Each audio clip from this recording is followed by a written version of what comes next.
As nuclear war ignites, an 8th-dimensional ship descends to stop it all. The precipice Dr. Vivian Corey hadn't slept in 36 hours. The quantum fluctuations on her monitors shouldn't exist, couldn't exist. Yet the numbers didn't lie. Something was tearing at the fabric of reality like a thread being pulled from a sweater. "Dr. Corey, you need to see this," her research assistant, Theo Nakamura, called from across the lab. The young physicist's normally calm demeanor had cracked, his voice trembling. Outside the reinforced windows of their underground Geneva facility, snow fell upward. Halfway across the world, Commander Jackson Reed stood on the bridge of the USS Vigilant, America's newest nuclear submarine. The orders he'd just received sat heavy in his hands. Confirmation codes verified. Launch authorization granted. "Sir, Beijing has gone dark," his communications officer reported. "Moscow is launching. European defense networks are activating." Reed closed his eyes briefly. 23 years of naval service had prepared him for many things, but not for being the hand that would help end civilization. "Commander."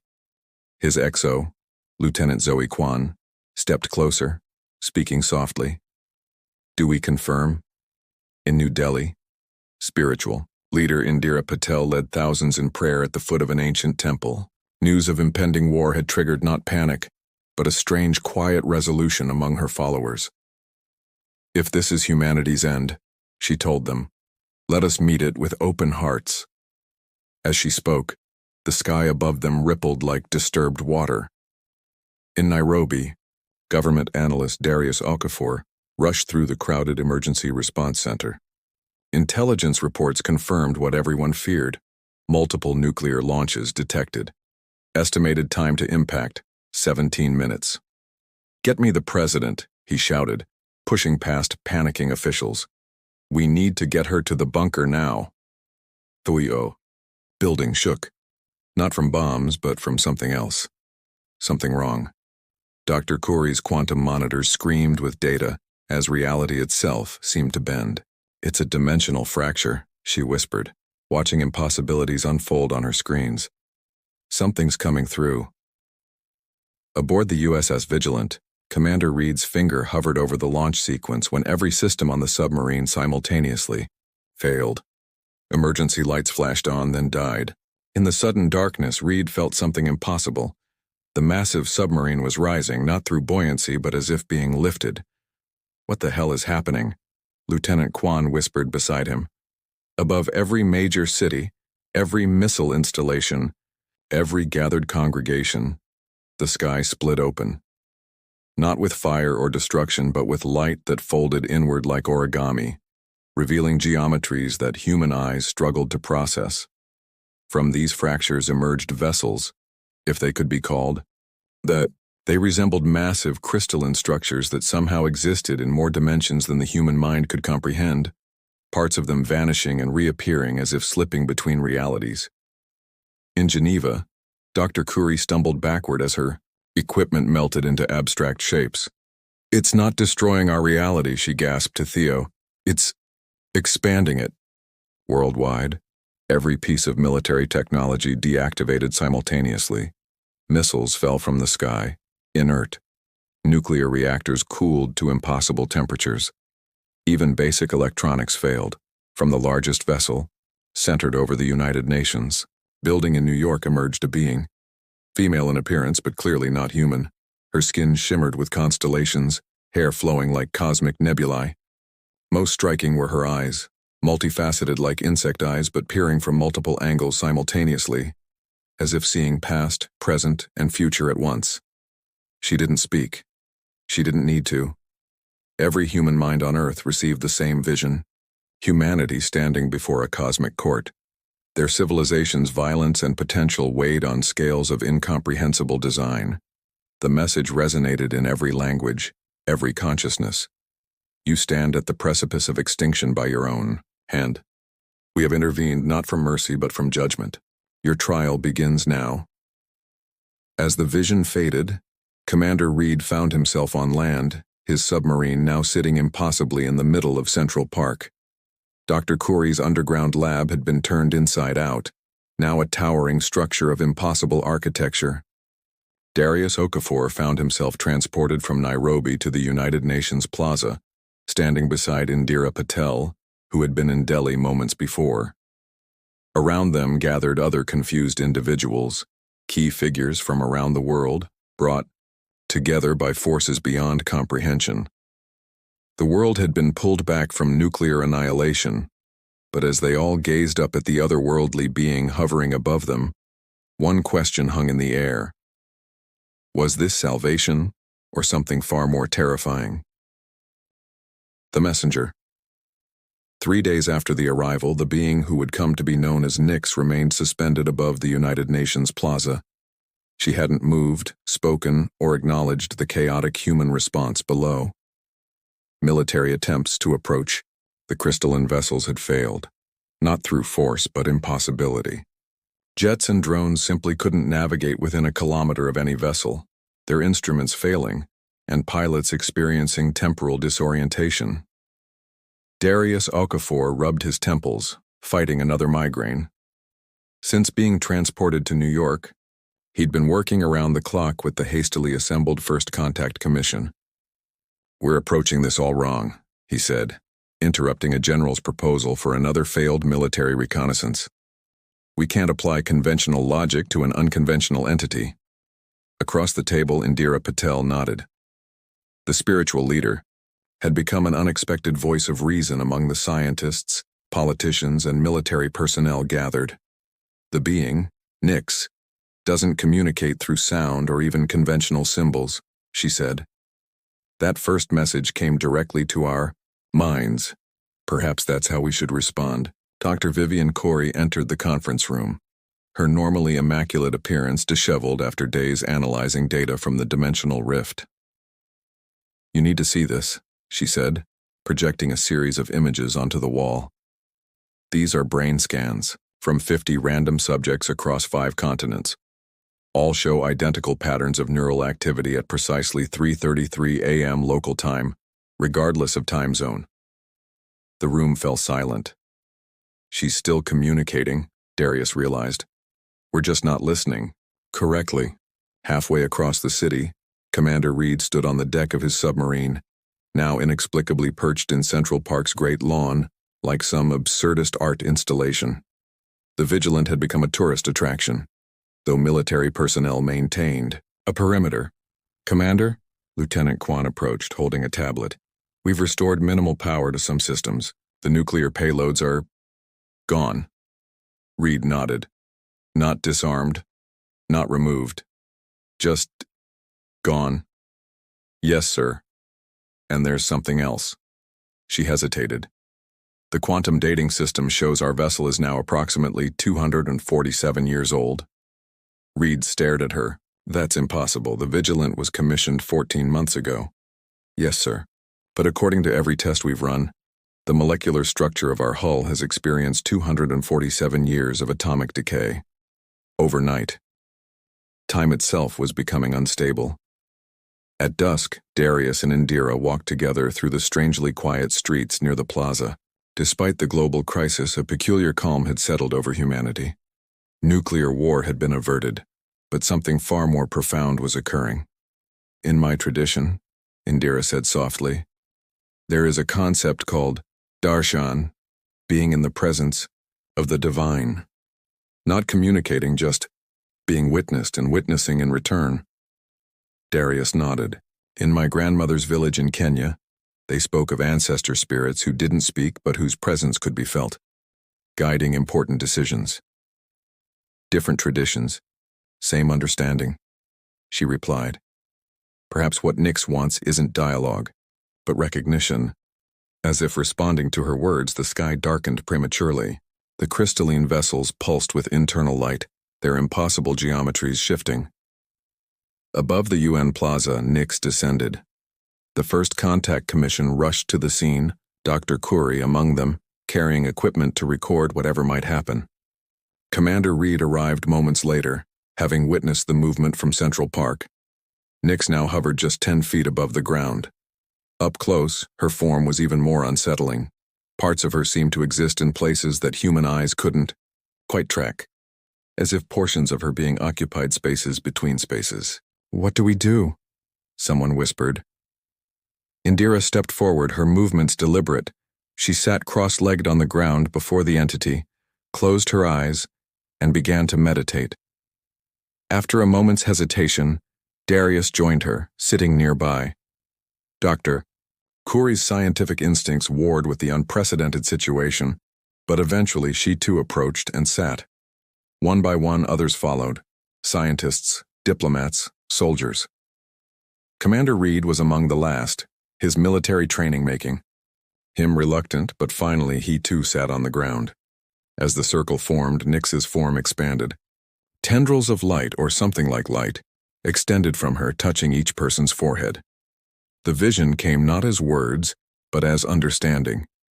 Humanity exists as a four-dimensional conception, perceiving only 3 spatial dimensions and 1 temporal. Our judgment requires you to evolve beyond these limitations. Some will transcend, others will fail. The trial has already begun. When the vision ended, Nyx had returned to her position above the plaza. But something had changed in those who experienced the connection. "I can feel all of you," Dr. Kouri whispered, looking around the circle with wide eyes. "Not thoughts exactly, but presence." Darius nodded, experiencing the same phenomenon. "It's like a network forming between us." Commander Reed stood abruptly, disturbed. "This is a military threat. They're networking our minds for information extraction." But even as he spoke the words, he knew they weren't true. The connection felt more fundamental, like remembering something long forgotten. As they departed the plaza, each person who had connected with Nyx began experiencing strange perceptual shifts. Colors appeared more vivid, with spectrums previously invisible to human eyes. Sounds carried emotional content. Most disturbing, time seemed to flow differently around them, moments stretching or compressing unpredictably. That night, as Darius stared out his hotel window at the crystalline ships hovering over the city, he noticed something that sent a chill through him. Faint threads of light connected each vessel to the humans who had been in the circle, including a thread leading directly to his own chest. "The trial isn't coming," he murmured to himself. "It's already here." In her makeshift lab, Dr. Kouri made a similar discovery. The quantum fluctuations weren't just around the ships, they were now emanating from within the connected humans themselves. "We're changing," she whispered to Theo. "At the molecular level, we're becoming something else." And aboard his stranded submarine, Commander Reed discovered he could now see through the vigilant steel hull as if it were glass. When he mentioned this to Lieutenant Kwan, she simply nodded. "I've been able to do that since this morning, sir," she said. "And that's not all." She held out her hand, and a small object, a pen, floated inches above her palm. The judgment had begun, and humanity was already transforming. Reality. Unbound 2 weeks after Nyx's descent to the plaza, the world had transformed beyond recognition. Physics itself seemed to be unraveling in slow, deliberate patterns that defied conventional understanding. Dr. Vivian Kouri stood at the window of what had once been her laboratory, now an impossible structure of non-Euclidean architecture. The building constantly reconfigured itself, rooms appearing and disappearing as if breathing. Most of her team had fled, unable to cope with the shifting reality. Only Theo remained, his mind adapting faster than most. "The dimensional folding has accelerated," Theo said, manipulating a holographic display with gestures that left trailing echoes in the air. "I've measured at least 17 new spatial dimensions becoming perceptible to those who were in the plaza that day." Vivian nodded. The changes had begun subtly: enhanced perception, emotional resonance with others, minor telekinetic abilities. But as days passed, the transformations accelerated. She could now perceive time as a physical dimension, viewing past and future events as tangible landscapes. "The ship isn't a vessel," she said quietly. "It's a dimensional anchor, pulling our reality into alignment with higher planes of existence." Across the city, in what was once Central Park but had now become a garden of crystalline growths that phased in and out of visibility, Commander Reed struggled to maintain his sense of duty and purpose. The USS Vigilant had begun to transform, like everything else, its metal hull developing organic properties, systems operating on principles beyond human technology. "The crew is changing too quickly," Reed told Lieutenant Kwan as they walked through a section of the submarine that now resembled a living neural network. "Peterson can see through time now. Ramirez exists in 3 places simultaneously. And Chen," he hesitated. "Chen transformed into pure energy yesterday." Kwan nodded solemnly. "We can't fight this, Commander. Whatever Nix is doing, it's fundamental. The very constants of the universe are being rewritten." Reed wanted to argue, to insist on maintaining human identity and structure, but even as the thoughts formed, he could see their futility stretched across probable timelines. His military training had prepared him for war, not transcendence. "Then what's our mission now?" he asked, more to himself than to Kwan. In the transformed United Nations building, now a vast chamber that somehow existed in multiple locations simultaneously, Darius Okafor coordinated what remained of global governance. Traditional nation-states were dissolving as humans began experiencing collective consciousness. Borders became meaningless when individuals could mentally project themselves anywhere. "Another dimensional shift is coming," announced a delegate from what had been Japan, her form occasionally phasing into pure geometric patterns. "The European continent is experiencing temporal acceleration. They're approximately 3 weeks ahead of us now." Darius nodded, his perception extending through the global consciousness network. He could feel the panic of those resisting the changes, primarily those who hadn't been directly connected to Nix. Their minds remained locked in 3-dimensional perception, terrified by a world increasingly incomprehensible to them. "We need to help those who cannot adapt," said Indira Patel, who had become something of a spiritual guide through the transformation. Her physical form had grown less defined, often appearing as a constellation of light points arranged in human shape. "Their suffering is immense," Darius agreed, though he knew their options were limited. The Unchanged were becoming a separate species, unable to operate in a reality that no longer obeyed their understanding of physical law.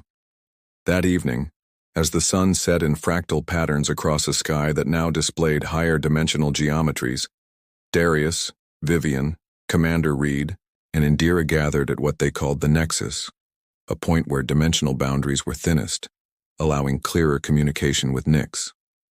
"We've learned to receive her messages more clearly," Indira explained to Reed, who had been isolated, with his crew. "She is not merely judging us, she is preparing us." "Preparing us for what?" Reed demanded. Vivian answered, her voice resonating across multiple frequencies. "Dimensional transcendence. Our universe is one of countless dimensional planes. Those entities we perceive as Nix and her kind evolved beyond dimensional constraints eons ago. They move between realities, guiding evolutionary leaps when species reach critical junctures. And humanity reached such a juncture with nuclear war," Darius added. "We triggered their intervention." Reed's expression darkened. "So this is forced evolution. Those who can adapt survive. Those who can't, no one," completed his thought. The implications were clear. As moonlight fractured across dimensions, casting impossible shadows, Nix appeared before them, not descending from above, but simply manifesting, as if she had always been present, but only now chosen to be perceived. This time, her communication came not as vision but as direct understanding, concepts flowering directly in their consciousness. "The fracturing of your reality is not destruction, but liberation. Those who embrace dimensional awareness become unbound from singular existence. Those who resist remain trapped in limited perception. This is not our judgment, but the natural law of cosmic evolution." Vivian stepped forward, her scientific curiosity overcoming awe. "You're accelerating our evolution by billions of years. Why?" The response came as a cascade of memories, not their own, but Nix's. They witnessed countless civilizations facing similar junctures, some transcending, others destroying themselves. They saw Earth's probable futures without intervention: nuclear wastelands, extinction, planetary collapse. "You're saving us from ourselves," Darius whispered. "We are offering possibility. The choice remains with each individual consciousness." As Nyx's presence faded, the four humans stood transformed by understanding. They could perceive the branching pathways of humanity's potential futures, some leading to extinction, others to transcendence beyond physical form. "It's not a test we pass or fail collectively," Indira realized. "It's individual. Some will ascend to become like Nyx, others will remain human." Commander Reed turned away, conflict evident in his expression. "And what gives her the right to force this choice upon us? We should evolve on our own terms in our own time." As he spoke, reality rippled around them. The park, the city, the world itself seemed to split into overlapping versions, some progressing toward higher dimensional states, others regressing toward chaos.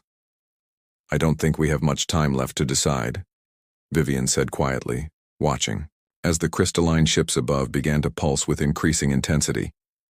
"The dimensional barriers are thinning. Soon, we'll either exist across all planes or be confined to one." Darius extended his awareness through the collective consciousness, feeling humanity's response to the transformation. Billions remained unaware, perceiving the changes as natural disasters, hallucinations, or religious phenomena. Millions were actively resisting, their minds unable to accommodate multi-dimensional reality. But thousands, those directly connected to Nyx and those they had subsequently linked to, were embracing the change, their consciousness expanding beyond physical constraints. "The final phase is beginning," Indira said, her form now barely human. "We must help as many as we can before the dimensions fully separate." As night fell, the stars above weren't points of light, but doorways between realities, beckoning those who could perceive them toward cosmic transcendence. The collective mind. 1 month after Nyx's arrival, humanity existed in states of divided reality. Those who had embraced the dimensional expansion, now called the Ascendant, could perceive and navigate multiple planes of existence simultaneously. Those who resisted, the rooted, remained trapped in conventional physics, increasingly isolated as the world transformed around them. Dr. Vivian Khoury no longer required physical instruments to conduct her research. Her consciousness extended through quantum fields, perceiving subatomic interactions directly. What had once been her laboratory now served as a transition sanctuary, where she guided frightened humans through the initial stages of dimensional awareness. "Don't fight the perception shift," she told a young woman whose body flickered between solid form and geometric light patterns. "Your consciousness is recognizing that physical matter is merely energy arranged in specific vibrational frequencies." Nearby, Theo worked with a group of former scientists, their bodies partially phased into higher dimensions while their minds struggled to maintain cohesion. "Focus on maintaining a singular anchor point," he instructed. "You can extend your awareness across dimensions, but you need a focal point to prevent consciousness fragmentation." Across what had once been North America, now a landscape of reality distortions where cities phased between physical and energetic states, Commander Reed had established a network of havens for the rooted. Military discipline gave way to humanitarian purpose as he coordinated efforts to protect those unable or unwilling to transform. "The dimensional shifts are accelerating in urban centers," Reed told his officers, now a mixture of military personnel and civilian volunteers. "We need to relocate more rooted communities to stable zones." Lieutenant Kwan, who had developed the ability to perceive probable timelines, shook her head. "The stable zones are contracting, Commander. At current progression rates, there won't be any purely three-dimensional spaces left within 2 weeks." Reed slammed his fist on the table, frustration evident. Despite his initial resistance, he had developed moderate dimensional awareness, enough to function in the changing world, but not enough to fully transcend physical limitations. "There must be a way to preserve human reality," he insisted. "Not everyone wants to become whatever the Ascendant are becoming." Kwan's expression softened. "The choice isn't being forced, Commander, But reality itself is evolving. It's like trying to remain a sea creature when life moved to land. In what had once been the United Nations but now existed as a consciousness nexus spanning multiple dimensional planes, Darius Okafor had become a focal point of the emerging collective mind. His natural analytical abilities had evolved into a capacity to synthesize the experiences of millions of connected consciousnesses. The integration is accelerating, he told the assembly of partly ascended beings, their forms fluctuating between human appearance and pure energy patterns. As more minds join the collective, we're developing a unified field of awareness that spans dimensional boundaries. Indira Patel, now rarely manifesting in physical form, communicated directly to the assembled consciousnesses. Her presence felt like a wave of serene understanding flowing through the collective. The transformation isn't erasing individuality, but expanding it. Each consciousness maintains its unique perspective while gaining access to the whole. Throughout what had once been called Earth, now increasingly referred to as the nexus point, the crystalline vessels had become permanent fixtures in reality, their impossible geometries serving as dimensional gateways. Nyx herself remained above the primary nexus, her form now recognized not as humanoid, but as a complex dimensional intersection point, perceivable only partially by even the most advanced ascendant. As twilight descended, a phenomenon now visible, as waves of quantum probability collapsing across multiple timelines, Darius sensed a disturbance in the collective consciousness. Fear, determination, and desperate resolve radiated from the Pacific region. Extending his awareness, he located the source. Commander Reed had assembled a coalition of military forces from the remaining organized governments. They had repurposed experimental quantum technology to launch an assault on the primary crystalline vessel.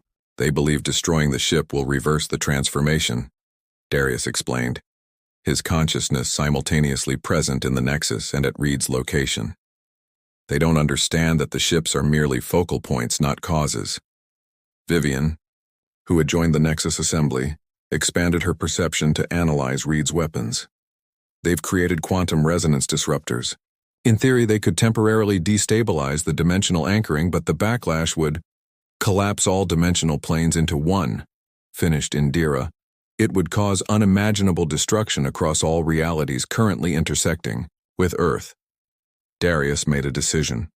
Rather than opposing Reed directly, he extended his consciousness toward the commander, offering connection to the collective mind. Miles away, aboard a retrofitted aircraft carrier that phased in and out of conventional reality, Commander Reed felt a presence in his mind. Not invasive, but inviting. Jackson, Darius communicated, using Reed's first name to emphasize their human connection. This attack won't save humanity. It will destroy all versions of Earth across all dimensions. Reed hesitated, his finger poised above the launch sequence. We just want our world back, he said aloud, knowing Darius would perceive his words. The world you knew was just one possible configuration of reality. Please, join your consciousness with ours just for a moment. See what we've discovered. Against his military instincts, Reed nodded, allowing the connection to form. Instantly, his awareness expanded beyond anything he had previously experienced. He perceived not just the collective human consciousness, but the vast multidimensional network of realities intersecting at Earth. He saw that Nyx and her kind weren't conquerors, but custodians of cosmic evolution, guiding countless species across dimensional boundaries when they reached developmental thresholds. Most importantly, he saw that humanity wasn't being erased, but transformed. Each individual consciousness preserved and expanded rather than absorbed. When Reed's awareness returned to his body, tears streamed down his face. "Stand down," he ordered his officers. "Abort the mission." As weapons powered down, Nyx descended from her position for only the second time since her arrival. Her presence extended across dimensions, touching every human consciousness simultaneously. The final threshold approaches. Those who have embraced expansion will transcend dimensional boundaries. Those who have not will remain in a restored, three-dimensional Earth. Neither choice is wrong, Both are natural paths of existence. The collective mind resonated with this revelation. The transformation wasn't extinction or replacement, but divergence, twin paths of human evolution. That night, as dimensional barriers thinned to their most permeable state, humans worldwide made their choices, consciously or unconsciously, through their fundamental acceptance or rejection of multidimensional reality. Vivian and Theo gathered with other scientifically minded ascendant, their forms now primarily energy, with merely occasional manifestations of physical appearance. "We're not leaving humanity behind," Vivian told her colleagues. "We're becoming a new expression of human potential." Across the transformed landscape, Darius and Indira guided millions through the collective consciousness, helping them navigate the approaching transcendence. And at his haven for the rooted, Commander Reed made peace with his decision to remain primarily human. "We'll rebuild in the world that remains," he told his followers. "And perhaps someday we'll find our own path to the stars." As midnight approached on what would be the final day of Earth as a singular reality, the crystalline vessels began to pulse with increasing intensity. The sky opened not in fracture but in flowering expansion, revealing multi-dimensional spaces beyond human comprehension. The ascendant felt the pull of cosmic awareness, their consciousness ready to expand beyond planetary constraints. The moment of divergence had arrived. Beyond perception, the divergence manifested not as catastrophe but as gentle separation, reality dividing like cells undergoing mitosis, each containing essential elements of the original, while becoming distinctly new. For the ascendant, physical form became optional.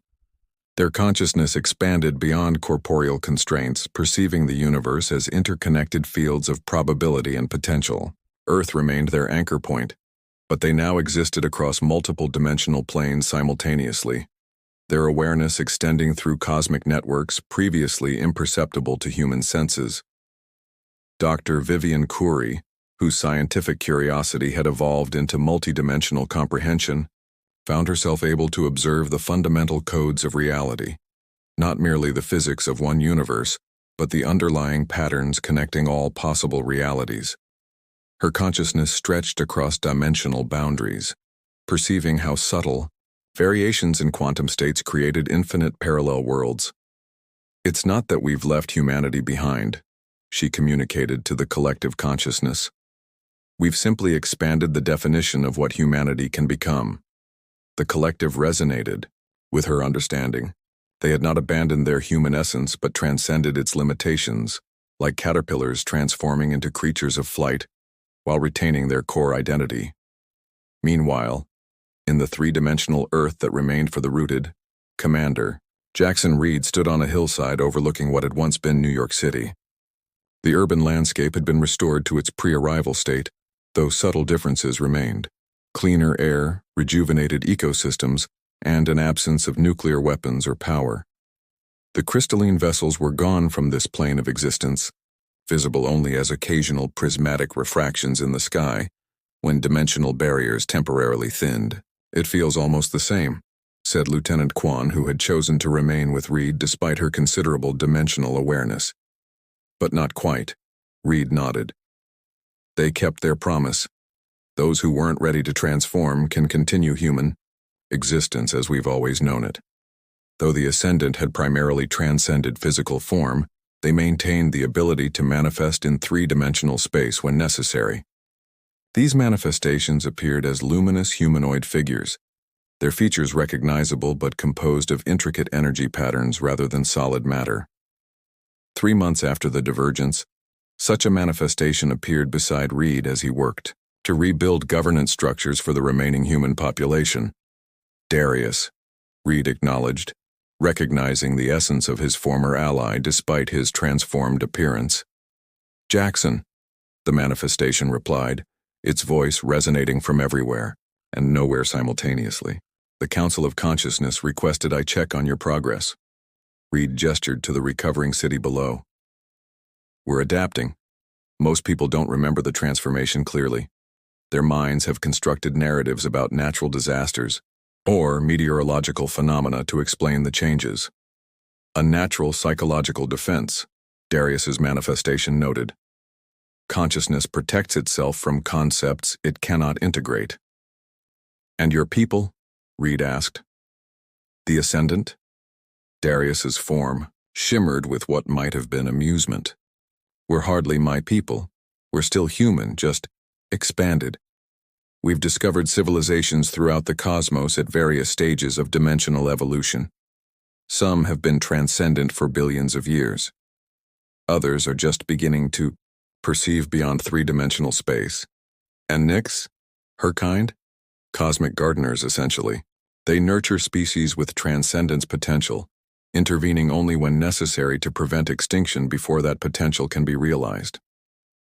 Reed absorbed this, gazing at the healed landscape that had so recently teetered on nuclear annihilation. Will you come back? Fully, I mean. To this plane of existence? We never truly left, Darius explained. We exist here and elsewhere simultaneously. But we've agreed to limit our manifestations to prevent disrupting your development. This Earth must find its own path to transcendence, one that emerges naturally rather than through intervention. Across the dimensional divide, the Ascendant explored their new existence. Theo, whose adaptive mind had embraced transcendence completely, discovered methods to navigate between dimensional planes, establishing stable corridors through which consciousness could travel without disorientation. Indira Patel, whose spiritual understanding had expanded into direct cosmic communion, became a guide for newly transcended consciousnesses, helping them maintain individuality within the vast collective awareness. Transcendence doesn't mean dissolution, she communicated to a cluster of recently ascended minds struggling with their expanded perception. Think of it as growth rather than replacement. You remain yourself, but with greater capacity for connection and understanding. The most profound discovery came 6 months after the divergence, when Vivian's explorations revealed that Nyx and her kind were not the pinnacle of evolution, but merely further along the path. Beyond them existed even greater expansions of consciousness, entities that existed across entire multiverses rather than merely multiple dimensions. There's no end point to evolution, Vivian shared with the collective. Only continuous expansion and transformation. This revelation rippled through the ascendant consciousness, inspiring not ambition but profound wonder at the infinite potential before them. On the three-dimensional Earth, life continued its slow, beautiful progression. Children were born, civilizations rebuilt, and new understandings developed.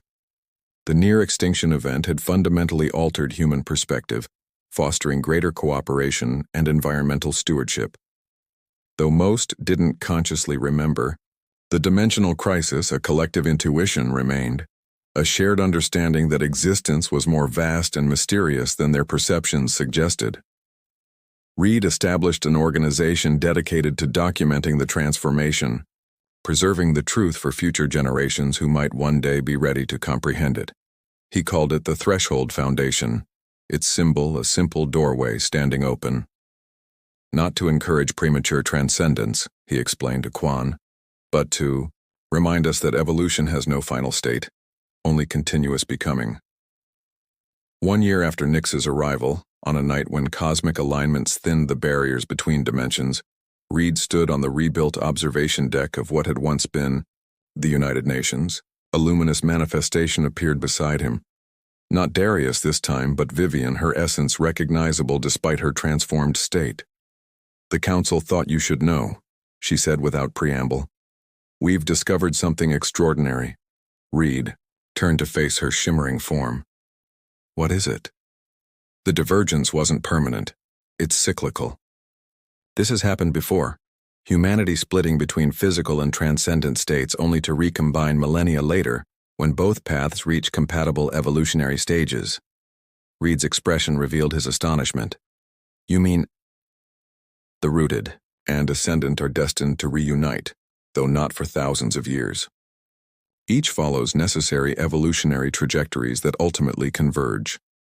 The rooted develop technology and physical mastery, the ascendant developed dimensional understanding. When combined, they create something greater than either could achieve, alone. The revelation settled over Reed like a mantle of responsibility and hope. So we're not separate species after all. We never were, Vivian's manifestation confirmed. Just different expressions of human potential, exploring parallel evolutionary paths. As dawn broke over the healing planet, light refracted through dimensional barriers, creating momentary prismatic bridges between worlds. Across this multidimensional expanse, human consciousness in all its forms, physical and transcendent, individual and collective, continued its ancient journey of becoming. The crystalline ships had not brought end or judgment, but transformation and divergence, necessary stages in humanity's cosmic evolution. What had appeared as catastrophe revealed itself as metamorphosis, painful but essential for growth beyond existing limitations. In the three-dimensional world, Reed established educational foundations preparing future generations for eventual convergence. Among the ascendant, Darius, Vivian, Indira, and Theo became cosmic explorers, extending human consciousness to distant galaxies while maintaining their connection to Earth. And somewhere beyond perception, in dimensions humans had yet to comprehend, Nyx and her kind watched the unfolding evolution with something akin to pride, not as gods observing creation, but as elders witnessing the maturation of cosmic family, knowing that one day, humanity would join them as shepherds of universal consciousness. The judgment had never been about extinction or salvation, but potential, the infinite capacity of consciousness to transcend its origins while honoring its essence, not an ending but an eternal becoming.